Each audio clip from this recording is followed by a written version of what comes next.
کرب و بلا سے جس کو ہدایت نہیں ملی، بینائی تو ملی بصارت نہیں ملی، اور اس سے بڑا غریب نہیں کائنات میں جس کو غم حسین کی دولت نہیں ملی۔ لا حول ولا قوت الا باللہ العلی العظیم، حسبنا اللہ نعم الوکیل، نعم المولا و نعم النصیر۔ اعوذ باللہ من الشیطان الرجیم، بسم اللہ الرحمن الرحیم، الحمد للہ رب العالمین، والصلاة والسلام علی اشرف الانبیاء والمرسلین، سیدنا و نبینا و حبیب قلوبنا و طبیب نفوسنا و شفیع ذنوبنا مولانا ابی القاسم محمد، اللہم صلی علی محمد محمد وعجل فرجهم وعلى اہل بیتہ الطیبین الطاہرین المعصومین المظلومین ولعنۃ اللہ علی اعدائہم اجمعین۔ اما بعد، فقد قال اللہ سبحانہ وتعالی فی کتابہ المبین وفرقانہ الحمید وقولہ الحق۔ بسم اللہ الرحمن الرحیم۔ مجھے سنتے ہیں وہ جانتے ہیں کہ موضوع مجلس سے پہلے میں ایک حصہ مجلس کا مخصوص کرتی ہوں اپنے وقت کے امام کے ذکر مبارک سے۔ عزاداران امام، وقت کے امام کا ذکر کیوں ضروری ہے؟ بعد ثنائے پروردگار عالم اور محمد و آل محمد پر درود و سلام کے بعد ہم اپنے وقت کے حسین کو اگر فرش عزا پر نہ یاد کریں، اگر ان کی معرفت کو حاصل کرنے کی کوشش نہ کریں، تو ہم نے یقیناً فرش عزا کا حق ادا نہیں کیا۔ بار بار کہتی ہوں، دہراتی رہتی ہوں کہ کربلا برپا ہی اسی وجہ سے ہوئی کہ وہ وقت کے امام کو پہچانتے نہیں تھے، زیارت کر رہے تھے، سامنے وقت کا امام کھڑا تھا مگر معرفت نہیں تھی۔ آج ہم زیارت کے لیے تڑپتے ہیں، خواب میں زیارت ہو جائے مولا کی، کسی طرح مولا کو دیکھ لیں، لیکن معرفت حاصل کرنے کی کوشش نہیں کرتے۔ کیا فائدہ ایسی زیارت کا کہ جب سامنے وقت کا امام تھا اور 80 سے زیادہ خطبے امام حسین علیہ السلام نے کربلا پہنچتے پہنچتے دیے ہیں، لیکن کیوں ان خطبات کا اثر نہیں ہو رہا تھا؟ معصوم کی زبان سے نکلنے والے الفاظ کیوں دلوں پر اثر نہیں کر رہے تھے؟ کہ ایک تو وجہ خود امام بتا رہے ہیں کہ کیونکہ ان کے شکم حرام سے بھرے ہوئے تھے، اور دوسرا یہ کہ معرفت نہیں رکھتے تھے مولا کی۔ تو اگر معرفت ہو، اگر پہچانتے ہوں مولا کو، تو زیارت سے زیادہ معرفت کی طلب رکھیں ہم دل میں۔ اور دیکھیے، زیارت کے لیے ہمیشہ یہ بہت مختصر سا واقعہ ہے، لیکن اکثر میں اپنی مجالس میں دہراتی ہوں کہ ہم جاگ جائیں جھنجھوڑنے کے لیے، کہ ہم جو طلب رکھتے ہیں کہ وقت کے امام کی زیارت کر لیں، تو ایسا کیوں نہ کریں، وہ عمل کیوں نہ کریں کہ امام خود زیارت کے لیے آتے ہیں۔ ہم تڑپتے رہتے ہیں کہ ہمیں زیارت ہو جائے، اور کچھ لوگ ایسا عمل کرتے ہیں کہ امام ان کی زیارت کے لیے مشتاق رہتے ہیں۔ دیکھیے، یہ واقعہ اس وقت کا علامہ مجلسی کے والد صاحب کا واقعہ ہے کہ جیسے ہمیں بتایا جاتا ہے کہ مختلف وظائف ہیں، ہم چلے کاٹتے ہیں کہ اتنے دن یہ پڑھو تو امام کی زیارت ہو جائے گی، یہ وظیفہ کرو، 40 دن یہ زیارت پڑھو تو امام کی زیارت ہو جائے گی۔ تو وہ بھی شب جمعہ میں ایک وظیفہ کر رہے تھے، اور ظاہر ہے کہ اس سرزمین پہ رہتے تھے تو حرم میں جا کے وظیفہ کرتے تھے۔ تو جب ایک جمعہ رہ گیا تو اس وقت جب حرم میں پہنچے ہیں اور جب وہ وظیفہ کر رہے ہیں، وہ زیارت پڑھ رہے ہیں، تو کسی کا جنازہ آیا حرم میں، اور جب وہ وظیفہ کر چکے تو انہوں نے دیکھا کہ وہاں جنازے پر ایک نور ساطع ہو رہا ہے۔ پہنچے، وہاں جا کر نماز جنازہ میں شریک ہوئے، اور پتہ چلا کہ اس نماز جنازہ میں وہ جو نور ساطع ہو رہا تھا وہ امام وقت کا نور تھا. اور امام وقت نے ان سے کہا کہ ہم جانتے ہیں تم ہماری زیارت کے لیے 40 جمعوں سے شب جمعہ سے وظیفہ کر رہے تھے، دیکھو ہم نے تمہیں اپنی زیارت کرا دی. تو کہتے ہیں کہ میں تو وظیفہ کر رہا تھا، مگر یہ مومنہ کون ہے جس کی نماز جنازہ آپ پڑھانے کے لیے آ گئے؟ تو اس نے کیا ایسا عمل کیا کہ آپ اس کی نماز جنازہ خود پڑھا رہے ہیں؟ یہ کون سا وظیفہ کر رہی تھی؟ تو کہا یہ کوئی وظیفہ نہیں کر رہی تھی.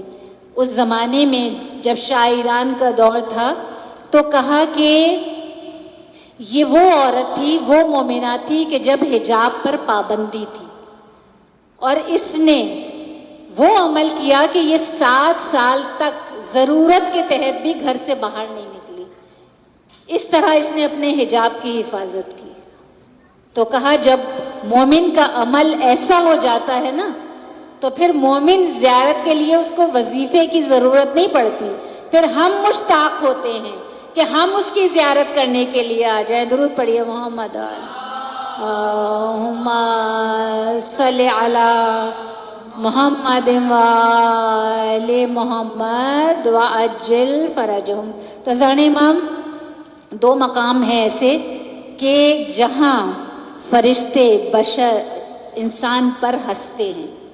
وہ 2 مقام کون سے ہیں کہ ایک تو وہ کہ جس کو خدا نے صاحب ثروت بنایا، اس کے پاس بہت بڑا گھر ہے، وہ اپنا پلاٹ بنا رہا ہے اور برابر میں ذرا سی زمین ایسی ہے کہ جو وہ بغیر اجازت کے غصب کر کے اپنی زمین میں شامل کر سکتا ہے اور وہ کر لیتا ہے. اس وقت فرشتے ہنستے ہیں، ملائکہ ہنس رہے ہوتے ہیں کہ خدا نے اس کو صاحب ثروت بنایا، اتنا بڑا پلاٹ دیا، زمین دی، اور اس نے تھوڑی سی زمین کی لالچ میں اس پوری زمین کو برباد کر دیا. اب یہ غصب شدہ جگہ ہے، اب یہاں نمازیں پڑھتا رہے گا، نماز کو خدا قبول نہیں کرے گا. اس وقت ملائکہ ہنستے ہیں کہ اتنی بڑی زمین اسے برباد کر دیا. اور دوسرا پتہ ہے کس وقت ملائکہ ہنستے ہیں؟ جب ایک عورت کفن پہن کر گہوارے میں لیٹی ہوئی ہوتی ہے. عورت کا کفن کیا ہے؟ وہی کفن ہے جو اس وقت ہم نے حجاب پہنا ہوا ہے. ایگزیکٹ یہی ہے کہ بس چہرہ کھلا ہو اور کلائی سے آگے ہاتھ کھلے ہوں، بس یہ عورت کا کفن ہے نا. تو اس وقت ملائکہ ہنس رہے ہوتے ہیں ہم پر، کہتے ہیں وہ جو وقت تھا کہ جب لوگوں کی نظریں اٹھتی تھیں، جب لوگ بے حجاب دیکھ رہے ہوتے تھے، شہوت کی نظر ڈال رہے ہوتے تھے، اس وقت حجاب نہیں کیا. آج جب کوئی دیکھنا بھی نہیں چاہتا تو پورا حجاب کر کے لیٹی ہے. تو عزاداران امام، میں یہ نہیں کہتی کہ جب بھی خدا توفیق دے دے، جب بھی ہدایت آ جائے اس وقت عمل شروع کر دیجیے. یہ نہ سوچئے کہ پہلے کیسی زندگی گزاری تھی. یہ وہ کریم ابن کریم کا در ہے کہ جہاں حر جیسا آ جائے تو علیہ السلام بنا دیا جاتا ہے. یہ وہ در ہے جہاں یہ نہیں پوچھا جاتا کہ کیسی زندگی گزار کر آئے ہو، بس قبول کیا جاتا ہے، بس گلے سے لگایا جاتا ہے. تو اذان امام، ہم خواتین کے لیے تو یہی پیغام ہے نا کہ بس 2 چیزیں ہمارے لیے مشکل ہیں، ایک حجاب اور ایک زبان پر کنٹرول. اسی لیے عورت کے لیے جہاد اکبر کہا گیا ہے، کیونکہ یہ 2 چیزیں بہت سخت ہیں، بڑی مشکل ہیں. ایام ازاں تو جب آتے ہیں تو ہم سر سے پیر تک چادر اوڑھ لیتے ہیں. مجلسوں میں جا رہے ہیں نا، وہاں تو کوئی میک اپ بھی نہیں ہے، کون نظر ڈالتے ہوگا جو راستے میں سے گزرتے ہوں گے. مگر جب شادیوں میں جاتے ہیں، جب پورے میک اپ میں ہوتے ہیں، جب زرق برق لباس پہنے ہوتے ہیں، اس وقت خیال نہیں آتا کہ اس وقت کتنے نامحرموں کی نظریں ہم پر اٹھ رہی ہوں گی. تو اس لیے کہتی ہوں کہ وقت کے امام کی معرفت ضروری ہے. فرش ازاں پر آئیں نا تو وقت کے امام کی معرفت کو حاصل کریں. اس لیے کہ جب وقت کے حسین کی معرفت لے کر اٹھتے ہیں تو صرف ایام ازاں نہیں، پھر پورا سال ہم متحرک رہتے ہیں. ایام اعظام میں کیوں ضروری ہے یہ ذکر؟ اس لیے کہ دل نرم ہوتے ہیں، حق کو آمادہ کرنے، حق کو قبول کرنے کے لیے جلدی آمادہ ہو جایا کرتے ہیں نا دل، کیونکہ ہمارے دل نرم ہو جاتے ہیں، ہم معصومین کا ذکر سن رہے ہوتے ہیں، گریہ کر رہے ہوتے ہیں تو حق اثر کر رہا ہوتا ہے۔ تو جب وقت کے حسین کے لیے ایام اعظام میں متحرک رہتے ہیں تو پھر وقت کے حسین کے لیے پورا سال بھی ہمیں اسی طرح متحرک رہنا چاہیے، کیونکہ جب کسی عظیم مقصد کے لیے ہم متحرک رہتے ہیں نا تو ہم تازہ رہتے ہیں، ہمارا ایمان تازہ رہتا ہے، زندگی برقرار رہتی ہے۔ جیسے پانی کی مثال دیتی ہوں، کل بھی ایک مجلس میں یہی مثال دی تھی کہ پانی نہر میں جب تک جاری رہتا ہے، جب تک بہتا رہتا ہے، جب تک پینے کے قابل رہتا ہے۔ پانی میں خدا نے یہ صلاحیت رکھی ہے نا کہ وہ پاک کر دیتا ہے، لیکن وہی پانی جب ساکت ہو جاتا ہے تو اس میں بدبو پیدا ہو جاتی ہے، تعفن پیدا ہونے لگتا ہے، پھر نہ وہ خود پاک رہتا ہے نہ پاک کرنے کی صلاحیت اس میں باقی رہتی ہے۔ تو بس یہی دعا کرتی ہوں بارگاہ رب العزت میں کہ پروردگار عالم ہمیں وقت کے امام کا سچا ناصر بنا دے، ہمیں، ہماری اولاد کو، ہماری آنے والی نسلوں کو پروردگار امام زمانہ کا سچا خدمت گزار بنا دے۔ دعا کی قبولیت کے لیے درود پاک۔ اللہم صلی علی محمد وآل محمد وعجل فرجہم۔ تو زان امام بس میں اپنے موضوع سے متصل ہو جاؤں کہ میں نے سورہ بقرہ کی یہ آیت سرنامہ کلام میں جو تلاوت کی کہ جس میں پروردگار عالم یہ ارشاد فرما رہا ہے کہ بے شک ہم تمہارا امتحان لیں گے، تمہیں آزمائیں گے، خوف کے ذریعے، بھوک کے ذریعے اور جان و مال کے نقصان کے ذریعے۔ والثمرات یہاں استعمال ہوا ہے اولاد کے لیے، اور وبشر الصابرین، اور بشارت ہے، خوشخبری ہے کس کے لیے؟ صبر کرنے والوں کے لیے۔ اور ان پر جب کوئی مصیبت پڑتی ہے تو کیا کہتے ہیں؟ قالوا انا للہ و انا الیہ راجعون۔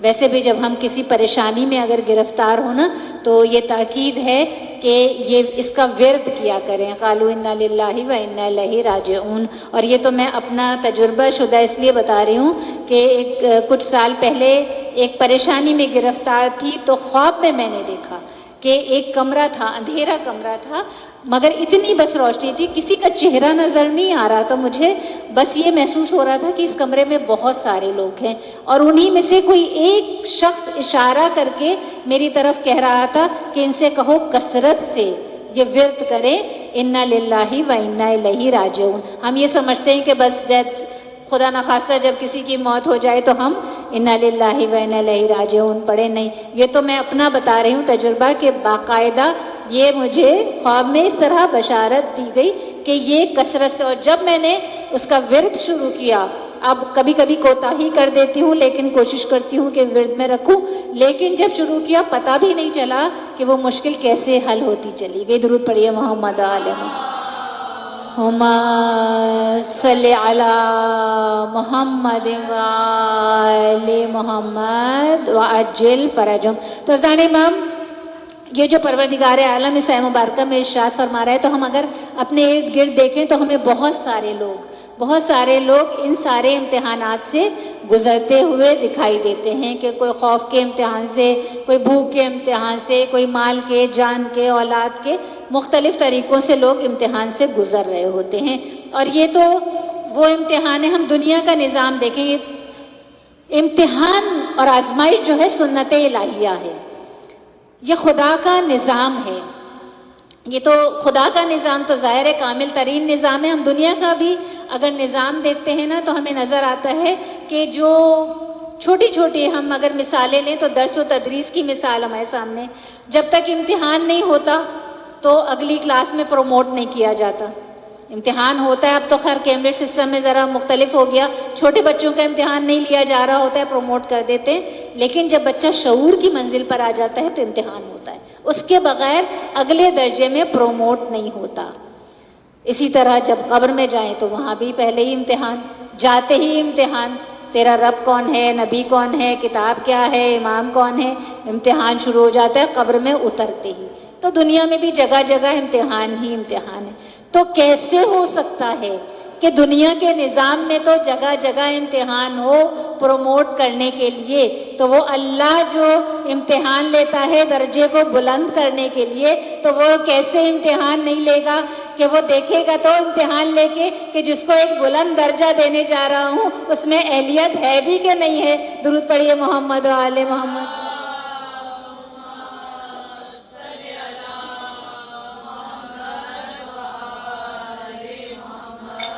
وَعَجِّلْ فَرَجَهُمْ۔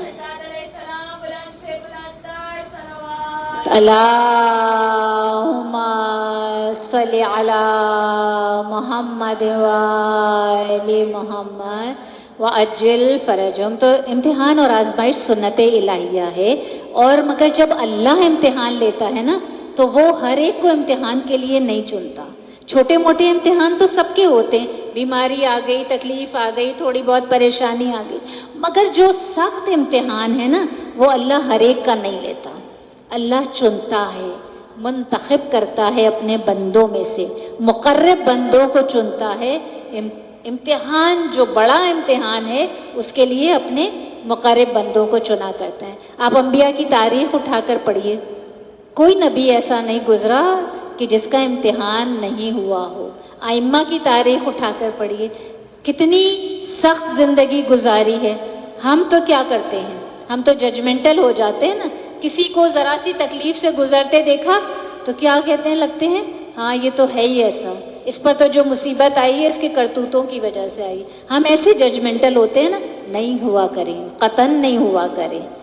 کوئی اگر مشکل سے گزر رہا ہے، آپ کو نہیں پتا کہ خدا اس کا کیا درجہ بلند کرنا چاہ رہا ہے۔ وہ جو اپنے اعمال کی وجہ سے جس مقام کو حاصل نہیں کر سکتا، خدا اسے تکلیف سے گزار کر وہ مقام عطا کیا کرتا ہے۔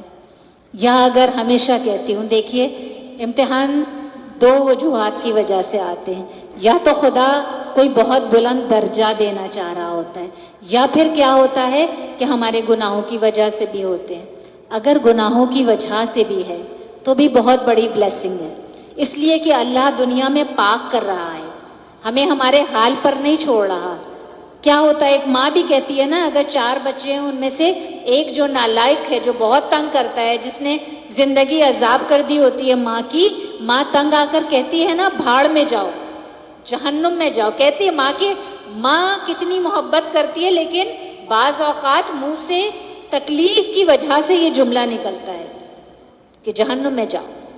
تو ڈرنا چاہیے کہ کہیں وہ خدا جو 70 ماؤں سے زیادہ محبت کرتا ہے، کہیں وہ یہ نہ کہہ دے اور ہمیں ہمارے حال پہ نہ چھوڑ دے۔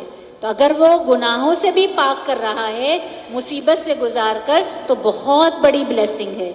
اس لیے کہ دنیا کی تکلیف میں جب ہم کسی بھی تکلیف سے گزرتے ہیں تو ہمارے اپنے ہمارے ساتھ کھڑے ہوتے ہیں، وہ تکلیف آسان ہو جاتی ہے۔ لیکن برزخ کی تکلیف وہ بہت سخت تکلیف ہے، وہ امتحان بہت سخت امتحان ہے، وہاں کوئی ساتھ نہیں ہوگا۔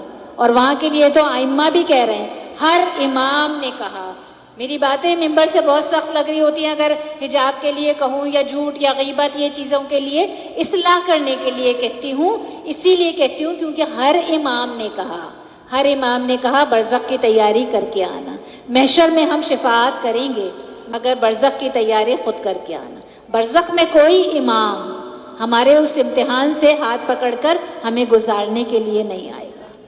بے شک پہلی رات کے لیے تو ہم دعا کرتے ہیں نا زیارت عاشورہ میں، امام کو پکارتے ہیں کہ اس روز جب قبر کی پہلی رات ہوگی تو اس وقت امام شفاعت کے لیے آ جائیں۔ پہنچتے ہیں مولا علی بھی اپنی زیارت کراتے ہیں، امام حسین بھی پہنچتے ہیں، امام رضا علیہ السلام بھی پہنچتے ہیں، ائمہ اس وقت پہنچتے ہیں۔ مگر اس کے بعد کا سفر کتنا لمبا سفر ہے کہ برزخ کا سفر آپ جانتی ہیں نا کتنا لمبا ہے، کہ جب ہمیں قبر میں اتارا جاتا ہے اس وقت سے لے کر جب تک قیامت نہیں آتی، وہ سارا سفر کیا کہلاتا ہے، برزخ کا سفر کہلاتا ہے۔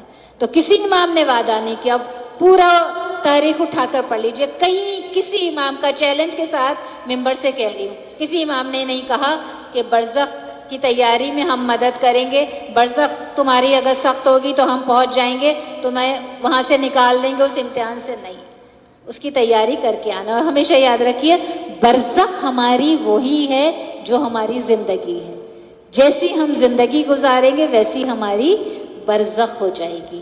تو ذان امام بس ہر نبی نے امتحان دیا ہے. صبر ایوبی کتنا مشہور ہے نا، کتنا سخت امتحان تھا جناب ایوب علیہ السلام کا. حالانکہ وہ وقت تھا جب وہ صاحب ثروت بھی تھے، صاحب اولاد بھی تھے، سب کچھ تھا ان کے پاس، لیکن جب امتحان لیا خدا نے سب کچھ واپس لے لیا. وہ اولاد بھی مر گئی، وہ مویشی بھی مر گئے، وہ باغات بھی جل گئے، سب کچھ ختم ہو گیا جب امتحان شروع ہوا. اتنا بیمار کہ پورے جسم پر زخم تھے اور اس میں کیڑے پڑ گئے تھے. مگر کیا صبر ایوبی کہ وہ کیڑا جو نیچے گر جایا کرتا تھا اسے اٹھا کر واپس زخم پہ رکھا کرتے تھے اور کہتے تھے کہ تیرا رزق خدا نے میرے زخم میں مقرر کیا ہے تو میں کیسے تجھے گر جانے دوں. تو یہ صبر ایوبی. مگر جب کامیابی کے ساتھ اس امتحان سے گزر گئے خدا نے وہ سب کچھ واپس لوٹایا. تو ایسا نہیں ہے کہ خدا جب امتحان سے گزارتا ہے تو صرف آخرت کے درجوں کو بلند کر رہا ہوتا ہے. دنیا میں بھی جب مصیبت کی انتہا ہوتی ہے نا تو خدا کچھ دینا چاہ رہا ہوتا ہے، آپ کو بدلنا چاہ رہا ہوتا ہے. تو شکر ادا کیا کریں جب کسی امتحان سے گزارا جا رہا ہو. اور جب ہم تقویٰ کی منزل پر ہوتے ہیں نا تو اللہ کہاں سے راستے کھولتا ہے.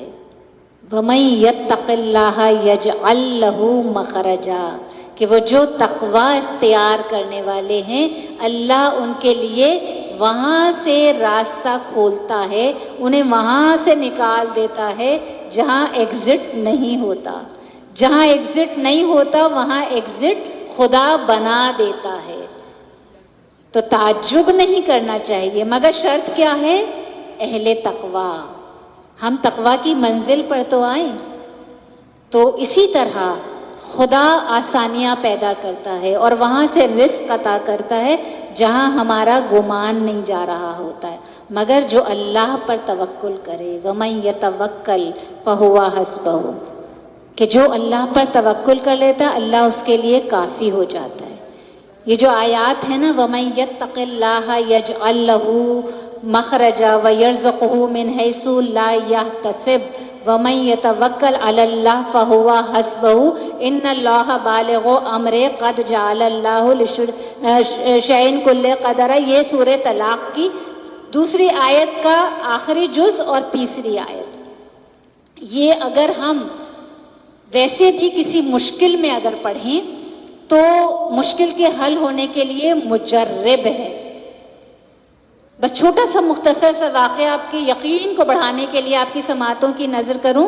اذان امام ایک بادشاہ کا واقعہ ہے کہ اس کے پاس ایک بہت قیمتی موتی تھا. میں وہ واقعات کبھی ممبر سے نہیں پڑھتی جن کے بارے میں مجھے یقین نہ ہو کہ یہ اوتھینٹک واقعہ ہے.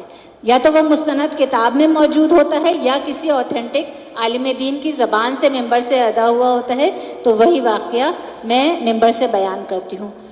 تو وہ بادشاہ جو تھا اس کے پاس ایک بہت قیمتی موتی تھا اور اس قیمتی موتی کی حفاظت کے لیے اتنا قیمتی موتی تھا کہ اس نے اس کی حفاظت کے لیے ایک غلام رکھا ہوا تھا اور اس غلام کو صرف اس چیز کی تنخواہ ملتی تھی کہ وہ موتی حفاظت سے رکھو اور جب کسی دوسرے ملک کا بادشاہ آئے تو اس کو وہ دکھایا کرتا تھا اس موتی کو. تو بہرحال وہ غلام بڑی حفاظت سے رکھتا تھا، ظاہر ہے اس کا تو کام ہی یہی تھا، ڈیوٹی یہی تھی. تو کیا جب وہ ایک دن ایسا ہوتا ہے کہ وہ بادشاہ نے منگایا وہ موتی اس سے، وہ لے کر آیا کسی بادشاہ کو دکھانا تھا. اس کے بعد وہ جب واپس گھر لے کر گیا، مصیبت آتے ہوئے دیر نہیں لگتی نا کہ کیسے اچانک سے وقت بدل جاتا ہے. تو وہ موتی اس کا بچہ ضد کرنے لگا کہ بابا یہ مجھے دے دیجیے. اب اسے پتہ ہے کتنا قیمتی موتی ہے، بچہ روئے جا رہا ہے. تو جب بچہ بہت ضد کرتا ہے تو بیوی کہتی ہے کہ ذرا سی دیر کے لیے ہاتھ میں دینے میں کیا حرج ہے، دے دیجیے. اب وہ ایک لمحے کے لیے بس بچے کو دکھانے کے لیے ہاتھ میں دیتا ہے اور وہ موتی پھسل کے ہاتھ سے گرتا ہے اور 2 ٹکڑوں میں تقسیم ہو جاتا ہے، وہ موتی ٹوٹ جاتا ہے. اب جب وہ موتی ٹوٹتا ہے تو وہ اتنا پریشان ہوتا ہے اور سوچتا ہے کہ ظاہر ہے کہ بادشاہ کا معاملہ ہے نا، بادشاہ جب سزا دیتے ہیں تو جانتا ہے کہ اس کی سزا صرف یہی ہوگی کہ مجھے قتل کروا دے گا. اور جب بادشاہ سزا دیتے ہیں تو قتل کرواتے ہیں تو صرف اسے نہیں کرتے، پورے خاندان کو قتل کروا دیا کرتے ہیں. تو بہت پریشان ہوتا ہے. اب اس کا ایک دوست ہے, بہت مخلص دوست ہے, دیکھ رہا ہے مسلسل کہ وہ پریشانی سے گزر رہا ہے, تو اس سے کہتا ہے کہ تم یہ سورہ طلاق کی دوسری آیت کا آخری جز اور تیسری مکمل آیت اس کو کیوں نہیں پڑھتے, تم اسے پڑھو. تو کہتا ہے کہ اس کو پڑھنے سے کیا ہوگا بھائی, اگر کوئی ایسا مسئلہ ہو کہ میرا روزگار ختم ہو گیا ہو تو وہ روزگار مل جائے گا, بیمار ہوں تو شفا مل جائے گی. اب موتی جو ٹوٹ گیا ہے, کیا قرآن کی اس آیت کے پڑھنے سے موتی جڑ جائے گا؟ وہ جڑ تو نہیں سکتا, یہ آیت ہے, کوئی گلو تو ہے نہیں کہ اس موتی کو جوڑ دے گی. تو کہتا ہے, نظر انداز کرتا ہے, کہتا ہے تمہیں پڑھنے میں کیا مسئلہ ہے, ایک دفعہ فجر کی نماز کے بعد 3 دفعہ پڑھ لو, 5 دفعہ پڑھ لو, 7 دفعہ, جتنی دفعہ آسانی سے پڑھ سکتے ہو فجر کی نماز کے بعد پڑھ لیا کرو. خیر اس کے کہنے سے پڑھنا شروع کر دیتا ہے. جب پڑھنا شروع کرتا ہے نا عزیزداران امام, تو 1 مہینہ گزر جاتا ہے. 1 مہینے بعد بادشاہ اس کو بلواتا ہے. تو بادشاہ تو اسے ظاہر ہے صرف اسی لیے بلواتا تھا نا جب موتی کا کوئی معاملہ ہوتا تھا, ورنہ تو اس کا کوئی کام ہی نہیں تھا. تو بادشاہ جب اسے بلواتا ہے اور وہ وہاں پہنچتا ہے تو بادشاہ کہتا ہے میں نے تمہیں اسی لیے بلوایا ہے کہ اس موتی کے بارے میں بات کرنی ہے. اب بڑا پریشان ہے, کہتا ہے اس سے تو نہیں پڑھ رہا تھا تو اچھا تھا, پڑھنا شروع کیا تو بادشاہ, اتنے دن سے تو بادشاہ بلوا نہیں رہا تھا, اب پڑھنا شروع کیا ہے تو بادشاہ نے بلوا لیا, اب تو شامتی آ گئی ہے. بادشاہ کیا کہتا ہے اس سے, بادشاہ کہتا ہے کہ میری 2 بیویاں ہیں اور دونوں اس بات پر لڑ رہی ہیں کہ وہ قیمتی موتی ان کو دے دیا جائے, تو میں چاہتا ہوں کہ اس موتی کو 2 حصوں میں تقسیم کر دو. اس موتی کو 2 حصوں میں تقسیم کر دو, ایک میں اپنی ایک بیوی کو دے دوں اور ایک میں دوسری بیوی کو دے دوں. درود پڑھیے محمد. اللہم صلی علی محمد وآل محمد وعجل فرجہم. تو یہ ہے پاور آف دعا, کیسے دعاؤں سے تقدیریں بدل جایا کرتی ہیں. تو ویسے تو خیر یہ اس آئے مبارکہ کو بھی کسی پریشانی میں پڑھیں, کسی مشکل میں پڑھیں تو مشکل حل ہوتی ہے, ورنہ آپ کو شاید پتہ ہوگا کہ خمینی صاحب کے جو استاد آیت اللہ نخودگی نے انہیں یہ پورا عمل ہے جو اگر ہر فرض نماز کے بعد ہم اس عمل کو انجام دیں, کہ خمینی صاحب نے جب انقلاب آیا ہے اس وقت انہوں نے اپنے استاد آیت اللہ نخودگی سے کہا کہ اس وقت ظاہر ایران میں بہت معاملات خراب تھے, بہت غربت تھی, جو قوم میں جو طالب علم پڑھ رہے ہوتے تھے ان کے لیے بڑے وسائل کا مسئلہ تھا. تو خمینی صاحب نے ان سے کہا کہ وہ جو تھے وہ اس میں ماہر تھے علم کیمیا میں, اور وہ گولڈ بنایا کرتے تھے, ان کے پاس یہ علم تھا. تو خمینی صاحب نے ان سے کہا کہ آپ یہ علم مجھے بھی سکھا دیجئے کہ میں اپنے شاگردوں کے لیے کچھ کر سکوں کہ ان کے لیے آسانی ہو جائے. تو خمینی صاحب سے انہوں نے پوچھا کہ میں تمہیں سکھا تو دوں, مگر تم مجھے یہ بتاؤ کہ اگر میں تمہیں یہ علم سکھا دوں تو اس سے جو تم اپنے طالب علموں کو سکھاؤ گے یا خود سیکھو گے تو کہیں کوئی غلط استعمال تو اس کا نہیں ہوگا. اب وہ تو خمینی صاحب تھے نا, ہم جیسے ہوتے تو ہم کہتے کہ نہیں بھائی کچھ غلط نہیں کریں گے, بس سکھا دیں کسی طرح کہ ہم گولڈ بنانا شروع ہو جائیں. لیکن وہ تو خمینی صاحب تھے نا, انہوں نے کہا کہ اتنا بڑا رسک کیسے لے لوں, پتہ نہیں کل میرے ایمان کی کیا حالت ہو اور میں ان سے وعدہ کر لوں اور یہ سیکھ لوں اور کل کو یہ وعدہ پورا نہ کر سکوں. تو انہوں نے کہا یہ وعدہ میں نہیں کر سکتا. جب انہوں نے کہا کہ یہ وعدہ میں نہیں کر سکتا تو پھر آیت اللہ نخودگی نے کہا پھر میں تمہیں اس سے بھی بہت قیمتی چیز عطا کرتا ہوں.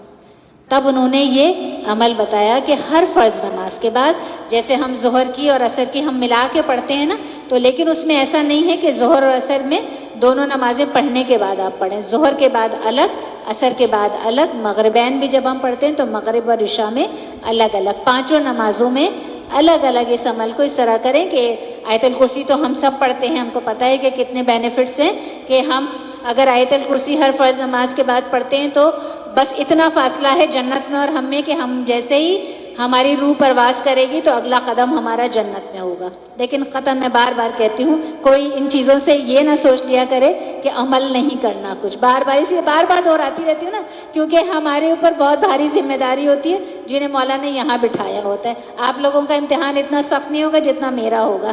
تو عزیزان امام آیت الکرسی پڑھیں ہو صرف علی العظیم تک، پوری لا اکراہ فی الدین پورا پڑھنے کی ضرورت نہیں ہے، علی العظیم تک آیت الکرسی پڑھیں. اس کے بعد تسبیح فاطمہ، ہم جیسے فوراً تسبیح فاطمہ پڑھتے ہیں تو آیت الکرسی کے بعد تسبیح فاطمۃ الزہرا سلام اللہ علیہا پڑھنی ہے، اور اس کے بعد 3 مرتبہ سورہ اخلاص پڑھیں، 3 مرتبہ درود پڑھیں. اس کے بعد پھر یہی آیہ مبارکہ جو سورہ طلاق کی دوسری آیت کا آخری جز اور یہ تیسری مکمل آیت. آپ اندازہ نہیں کر سکتی، آپ یقین کیجئے اگر 1 سال آپ نے اس کو پابندی کے ساتھ پڑھ لیا، آپ اپنی زندگی میں اس کے اثرات دیکھنا شروع کر دیں گے. صرف دنیاوی معاملات میں نہیں، مانوی لحاظ سے بھی، روحانی لحاظ سے بھی آپ کو وہ اثرات نظر آنے شروع ہوں گے کہ جس کا آپ تصور بھی نہیں کر سکتی. درود پڑھ لیجئے محمد آمین.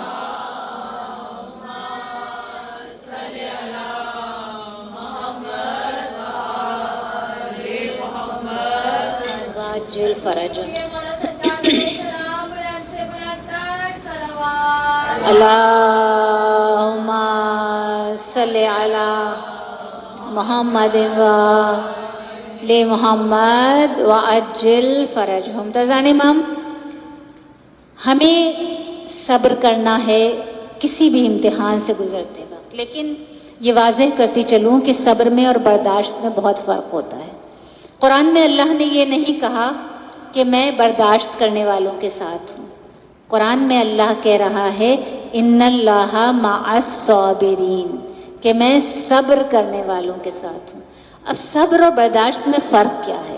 ہم تو ایک ہی چیز سمجھتے ہیں نا کہ بس جب ہم مصیبت سے گزر رہے ہیں. اب دیکھیے برداشت کیا ہوتی ہے. برداشت کسے کہتے ہیں کہ جب ہم پر کوئی مصیبت آ جائے، کوئی پریشانی آ جائے، کوئی ناگہانی آفت آ جائے تو ہم کیا کرتے ہیں؟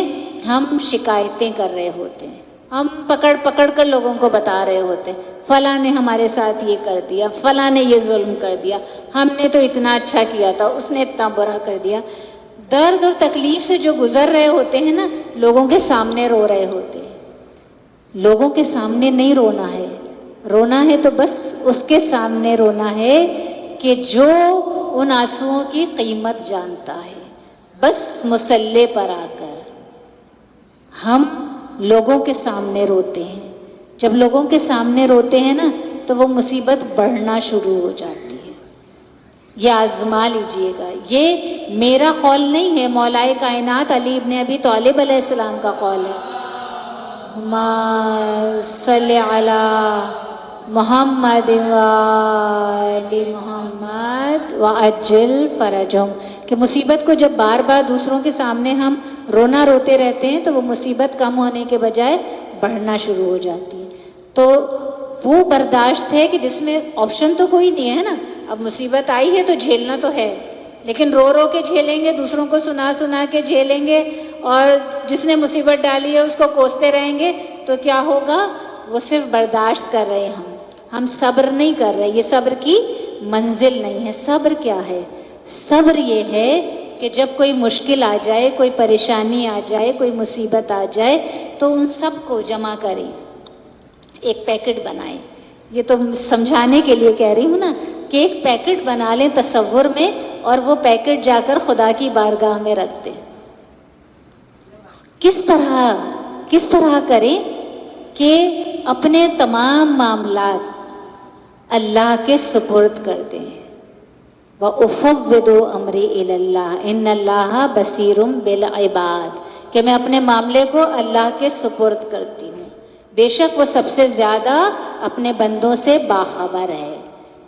تو جب ہم یہ عمل کرتے ہیں نا تو پھر جس نے بھی ظلم کیا ہے ہمارے اوپر، جس نے بھی ہمیں تکلیف سے گزارا ہے، جس نے بھی ہمیں مصیبت میں ڈالا ہے، پھر وہ جانے اور خدا جانے. پھر ہمارا معاملہ ختم، پھر ہمیں کچھ کرنے کی ضرورت نہیں ہے. اس لیے کہ ہم اگر بدلہ لیں گے تو اپنی بساط کے مطابق، اپنی طاقت کے مطابق، اور جب وہ رب وہ انتقام لیتا ہے تو وہ اپنی شان کے مطابق لیتا ہے. تو جب معاملات کو خدا کے سپرد کر دیتے ہیں تو پھر اطمینان ہی اطمینان ہے، پھر سکون ہی سکون ہوتا ہے. اسی لیے تو دیکھیں ہمارے لیے تو کربلا درس گاہ ہے نا. ہمیں ہر کردار کربلا سے ملتا ہے. کربلا میں جناب زینب کبریٰ سلام اللہ علیہا جس وقت دربار یزید میں ہیں اور وہ ملعون مخاطب کر کے کہہ رہا ہے، کیا کہہ رہا تھا بی بی سے کہ دیکھو تمہارے خانوادے کو میں نے کیسا رسوا کیا. اور جناب زینب کبریٰ سلام اللہ علیہا جواب میں کیا کہہ رہی ہیں؟ ما رایت الا جمیلا، میں نے تو حسن و جمال کے سوا کچھ دیکھا ہی نہیں. کیا حسن و جمال نظر آ رہا تھا میری بیوی کو کہ بھائی کا کٹا ہوا سر نوکے نیزہ پر تھا، اور بیوی کہہ رہی ہیں قیدی بنے کھڑے ہیں، شرابیوں کا مجمع ہے، اتنا بڑا دربار بھرا ہوا ہے نامحرموں سے، اور وہ شہزادی کونین کی دختر وہ اس مجمع میں بے مقنع و چادر کھڑی ہے، اور وہ کہہ رہی ہے ما رایت الا جمیلا، میں نے تو حسن و جمال کے سوا کچھ نہیں دیکھا. تو پتہ ہے کیا ہے وجہ، کیا ہے یہ ہستیاں اس طرح کیسے کہتی نظر آتی ہیں؟ انسان ہے، بشر ہے نا، کیا تکلیف انہیں نہیں ہوتی؟ کیا کوئی زخم لگتا ہے، چوٹ لگتی ہے، انہیں درد نہیں ہوتا؟ کیا کسی درد سے گزارے جاتے ہیں تو تکلیف نہیں ہوتی؟ تکلیف سب کو ہوتی ہے. وہ نورانی مخلوق ہے مگر زمین پر تو بشر کی حیثیت سے زندگی گزار رہے ہیں. مگر وجہ کیا ہے؟ وجہ عزاداران امام فقط یہ ہے کہ یہ جو ہستیاں ہیں نا، یہ ہستیاں جب ان کے درجات کو بلند کیا جا رہا ہوتا ہے، اس مقام کو اپنی آنکھوں سے دیکھ رہی ہوتی ہیں، اس وقت دیکھ رہے ہوتے ہیں جس وقت اس امتحان سے گزارے جا رہے ہوتے. ہم اگر خدا ہمیں کوئی مقام دینا چاہ رہا ہوتا ہے، ہم اس مقام کو نہیں دیکھ رہے ہوتے نا، کہ خدا ہمیں اس لیے اس تکلیف سے گزارا ہے کہ ہمارا عمل اس قابل ہی نہیں ہے، ہمارے اندر یہ اہلیت ہی نہیں ہے کہ ہم اپنے عمل کے ذریعے اس مقام کو حاصل کر لیں. تو ہم دیکھ کیسے سکتے ہیں؟ ہماری برزخی آنکھیں تو نہیں کھلی، ہماری آنکھوں پر تو بے شمار گناہوں کے پردے ہیں. اور اسی طرح ہم گناہ پر کیوں اتنی جلدی آمادہ ہو جاتے ہیں؟ کیونکہ ہمیں اس کا انجام نظر نہیں آ رہا ہوتا. جو انجام دیکھ رہا ہوتا ہے وہ اس گناہ سے رک جاتا ہے، اس کے لیے آسان ہوتا ہے رکنا. آپ ایک چھوٹا سا بچہ اگر چھت پہ، مثال دے رہی ہوں کہ اگر چھت پہ ہو اور چھت پہ باؤنڈری وال نہیں ہے، 2 سال کا 3 سال کا بچہ ہے، شعور نہیں رکھتا، تو وہ بچہ کرال کرتا ہوا اگر جا رہا ہے، 4تھی منزل پر بھی ہوگا، وہ نیچے گر جائے گا. وہ کرال کرتے کرتے آگے چلا جائے گا، وہ یہ نہیں دیکھے گا کہ یہاں سے گروں گا تو انجام کیا ہوگا. لیکن باشعور انسان 4تھی منزل سے چھلانگ نہیں لگائے گا. تو کس چیز کا فرق ہے؟ شعور کا فرق ہے. جب شعور ہوتا ہے تو انسان اپنے آپ کو گناہوں سے روکتا ہے، اور جب شعور نہیں ہوتا تو پستی میں گرتا چلا جاتا ہے.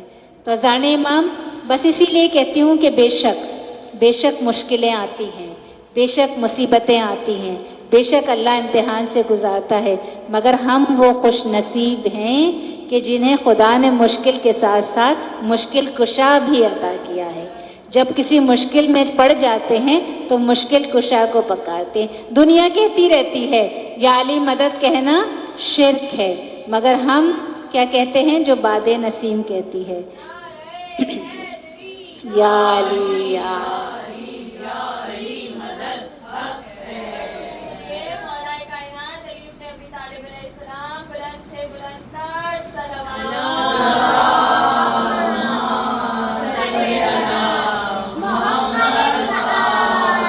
محمد. تو اذان امام ہم تو مشکل کشا کو پکارنے والے ہیں، اور جب مشکل کشا مدد کے لیے آ جاتے ہیں تو بڑی سے بڑی مشکل بھی مشکل نہیں رہتی. اور عزادارو، میں ہمیشہ یہی کہتی ہوں، وقت بہت زیادہ ہو گیا اس لیے میں موضوع کو سمیٹ رہی ہوں، آپ کی زحمتوں کا مجھے اندازہ ہے، اس لیے میں اس طرف نہیں جا رہی کہ جو میرے ذہن میں جو پوائنٹس اس وقت اس حوالے سے کہ یہ موضوعات ہم مشکل سے ممبروں سے ڈسکس کرتے ہیں. بے شک فضائل مولائے کائنات زینت ہے مجلس کی، اور جب ہم فضائل پڑھتے ہیں تو مجلس میں جب چہروں پہ رونق آتی ہے تو ہم بہت بڑی عبادت انجام دے رہے ہوتے ہیں. اس لیے کہ میں تو نہیں کہہ رہی، یہ تو میرے نبی نے کہا ذکر علی عبادہ، علی کا ذکر عبادت ہے، حب علی عبادہ، علی کی محبت عبادت ہے.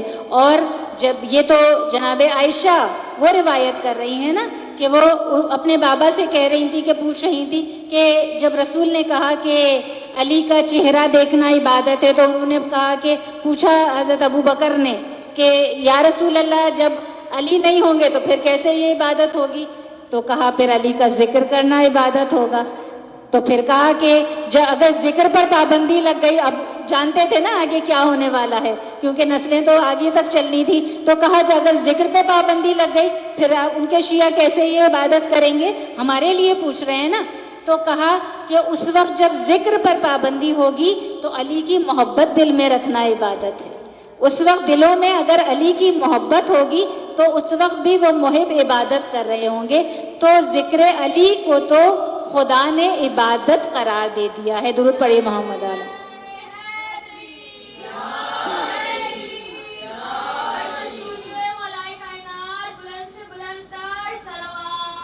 اللہم صلی محمد علی محمد وعجل فرجہم۔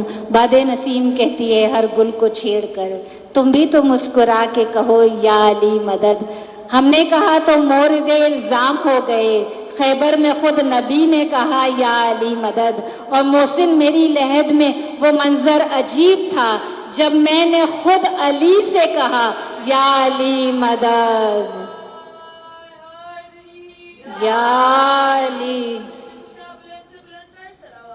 اللہم صلی علی محمد وآل محمد وعجل فرجہم۔ جی سلامت رہیں یا علی مدد کہنے والے، اور پروردگار عالم آپ کی نسلوں میں اس فرش ازا کو ہمیشہ قائم و دائم رکھے۔ تو اذان امام میں موضوع کو سمیٹنے کی طرف چلوں کہ دیکھیں خدا عذاب میں انفرادی طور پر بھی گرفتار کرتا ہے، اجتماعی طور پر بھی گرفتار کرتا ہے۔ یہ تو میں نے عرض کیا کہ کسی کو مشکل میں دیکھ کر ججمنٹل نہیں ہونا چاہیے کہ یہ کسی گناہ کی وجہ سے مصیبت میں گرفتار ہے۔ مختلف وجوہات ہو سکتی ہیں، ہمیں خدا نہیں بننا بس کہ ہم خدا بن کے فیصلہ کرنے لگیں کہ کون کس وجہ سے مشکل میں گرفتار ہے۔ تشویش کی بات یہ نہیں ہے کہ کون کس گناہ کی وجہ سے مشکل میں گرفتار ہے یا کون اس لیے مشکل میں گرفتار ہے کہ اللہ مقام کو بلند کر رہا ہے۔ تشویش کی بات یہ ہے کہ اگر کوئی سرکشی کر رہا ہے اور اس کے بعد بھی اس کے لیے آسانیاں پیدا ہو رہی ہیں، وہ تشویش کی بات ہے۔ مومن کو وہاں پریشان ہونا چاہیے کہ میں تو گناہ پہ گناہ کیے جا رہا ہوں اور میری رسی دراز ہوتی جا رہی ہے، یہاں پریشانی کی بات ہے۔ جبکہ قول رسول ہے پروردگار عالم اس نبی برحق کو جس نے مبعوث کیا کہ جو وما ینطق عن الہوی ان ہوا الا وحی یوحی کی منزل پر ہے، وہ نبی کہہ رہا ہے کہ یہ دنیا مومن کے لیے قید خانہ ہے۔ تو عزیزان امام نبی یہ کہہ رہے ہیں تو ہم کس طرح فیصلہ کر سکتے ہیں کہ کوئی کس لیے مشکل میں گرفتار ہے؟ تشویش وہاں ہو۔ اور اس سے متعلق بس چھوٹا سا واقعہ آپ کی سماعتوں کی نظر کروں، مصائب سے متصل ہو جاؤں کہ ایک مرتبہ کہیں مدعو ہیں رسول خدا صلی اللہ علیہ وآلہ وسلم، اللہم صلی اللہ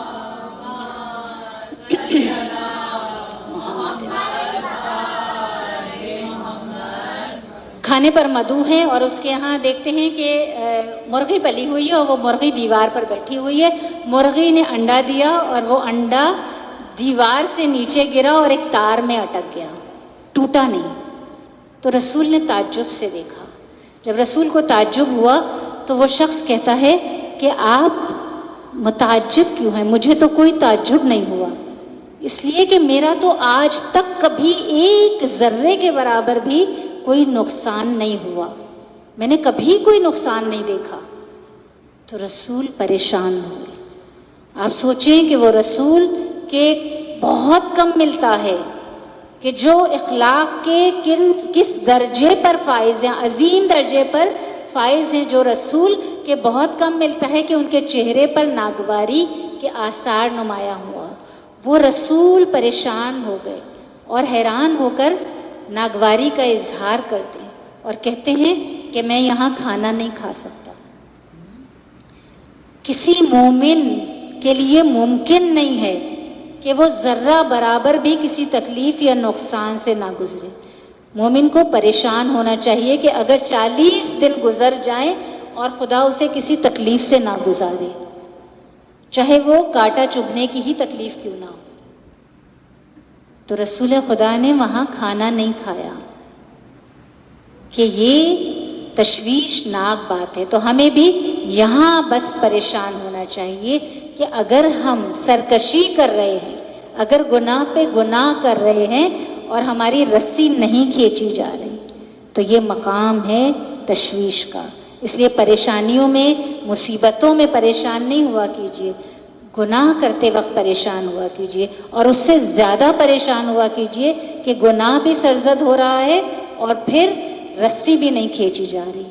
تو بس عزاداران امام، میں سمیٹ دوں اپنے موضوع کو کہ آج کی تاریخ منسوب ہے میرے اس امام سے کہ جو سید الساجدین ہے، جو زین العابدین ہے، عبادتوں کی زینت، سجدہ کرنے والوں کا سردار۔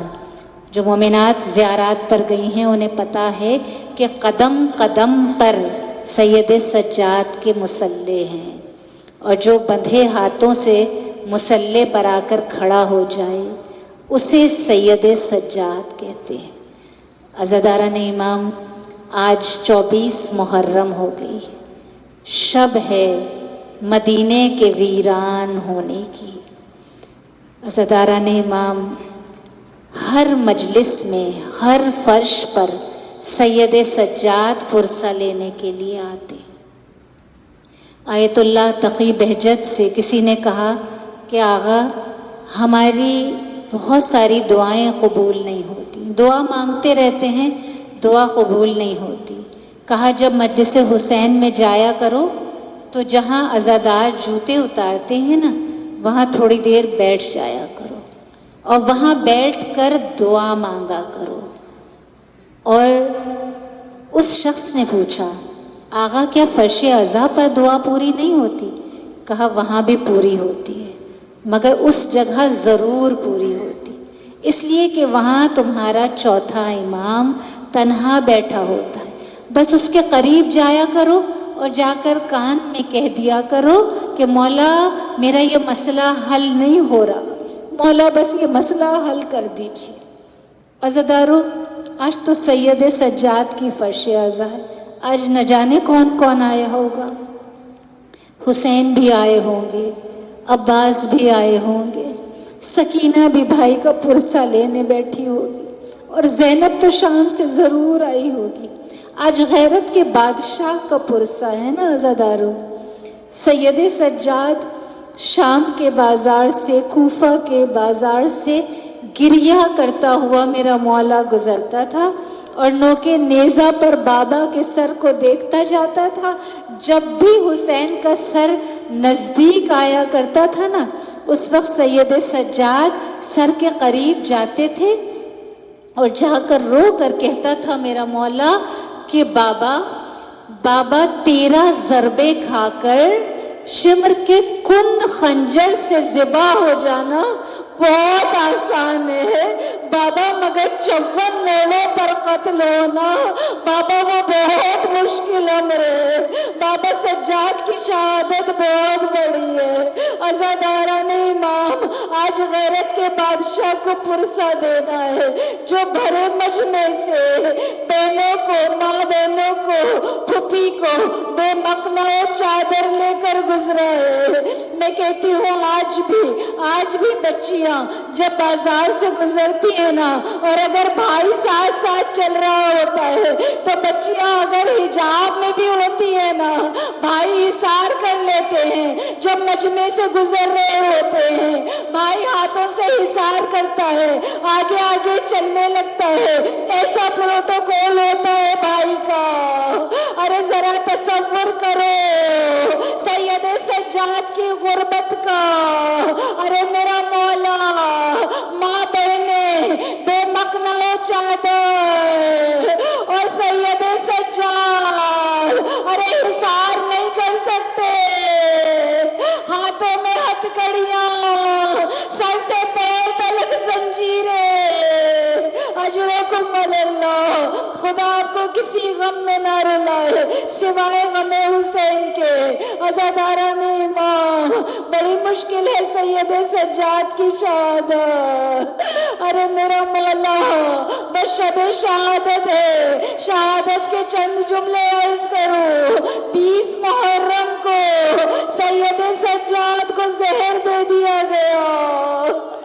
ارے آج کی رات میرا مولا بڑا تڑپ رہا ہے۔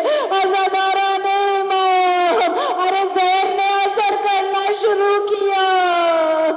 جانتی ہے جب زہر اثر کرنے لگتا ہے پورے جسم میں آگ لگ رہی ہوتی ہے۔ 5ویں امام ارے بابا کے لیے پانی کا کوزہ لے کر آ گئے۔ ارے جب میرے مولا پانی کا کوزہ لے کر قریب آئے نا، عزادارو، سید سجاد نے پانی کا کوزہ ہٹا دیا۔ ارے میں تو روایت کے جملے پڑھ رہی ہوں، آپ تصور کرتی جائیے گا۔ مولا کی آنکھوں سے خون جاری ہوا۔ ارے بابا کی پیاس یاد آ گئی ہوگی۔ عزادارو، ارے پیاسا بابا یاد آیا ہوگا۔ 3 دن کا پیاسا، شمر کا کند خنجر۔ ارے ایک مرتبہ باقر سے کہا، باقر مجھے زمین پر لٹا دو۔ ارے مولا باقر نے ایک چادر بچھائی۔ جب چادر کو بچھایا نا، سید سجاد نے کہا باقر چادر اٹھا دو، میں مٹی پر لیٹنا چاہتا ہوں۔ عزاداروں، یاد آیا ہوگا وہ کربلا کا میدان، وہ کربلا کی تپتی ریت۔ ارے مٹی پر لٹا دیا۔ ارے جب لٹا دیا تو باقر سے کہا، باقر تو حجرے سے باہر چلا جا۔ کہا بابا آپ کو اس حالت میں چھوڑ کر، تڑپتا ہوا چھوڑ کر میں کیسے باہر چلا جاؤں؟ ارے کیسے ممکن ہے کوئی جوان بیٹا باپ کو تڑپتا چھوڑ کر چلا جائے؟ ارے کہا نہیں باقر۔ ارے میرے مولا نے کہا میں اپنے بابا کی غربت یاد کر رہا ہوں، میں دیکھنا چاہتا ہوں کوئی غربت میں کیسے مرتا ہے۔ ارے جس کا جوان بیٹا موجود تھا وہ حسین، میرا بابا، کربلا کی ریت پر ایڑیاں رگڑ رگڑ کر جان دے رہا تھا۔ اللہ لعنت اللہ علی القوم الظالمین۔ بار الہ پاک پروردگار، اپنی بارگاہ میں ہماری اس قلیل عبادت کو قبول فرما لے۔ بار الہ، میرے مالک، میرے معبود، پاک پروردگار، جو بیمار ہیں، بیمار کربلا کے صدقے صحت کاملہ عطا فرما۔ بار الہ پاک پروردگار، جو بے روزگار ہیں، بہترین روزگار عطا فرما۔ بار الہ پاک پروردگار، جو بے گھر ہیں انہیں بہترین گھر عطا فرما جس میں فرش عزائے حسینی کو بچھا سکے، اور جن جن گھروں میں فرش عزائے حسینی بچھا کرتی ہے پروردگار ان گھروں کو ہمیشہ شاد و آباد رکھنا۔ بار الہ، مجھ سے جس نے دعا کے لیے کہا ہے پروردگار، میرے ذہن میں ان سب کے نام ہیں، میرے دل میں ان کے نام محفوظ ہیں، تو دلوں کا حال جانتا ہے۔ بار الہ پروردگار، ان سب کی جائز حاجتوں کو اپنی بارگاہ میں قبول فرما لے۔ بار الہ پاک پروردگار، صاحب عزا نے بڑے خلوص کے ساتھ پروردگار یہ فرش عزا بچھائی ہے سید سجاد کو پرسہ دینے کے لیے، ان کے بابا کو پرسہ دینے کے لیے، سیدہ کو ان کے لال کا پرسہ دینے کے لیے، امامت کے چوتھے چراغ کا پرسہ دینے کے لیے جسے گل کر دیا گیا۔ بار الہ ہم سب کے پرسے کو قبول فرما۔ بار الہ صاحب عزا کی توفیقات میں اضافہ فرما، انہیں صحت و تندرستی عطا فرما۔ بار الہ الہ پروردگار ہمیں کسی غم میں نہ رلانا سوائے غم حسین کے۔ پاک پروردگار ہم وارث کے ہوتے ہوئے بے وارث ہیں، سب دعاؤں سے بڑی دعا ہے بار الہ پروردگار ہمارے وقت کے امام کو بھیج دے، ان کے ظہور میں تعجیل فرما دے۔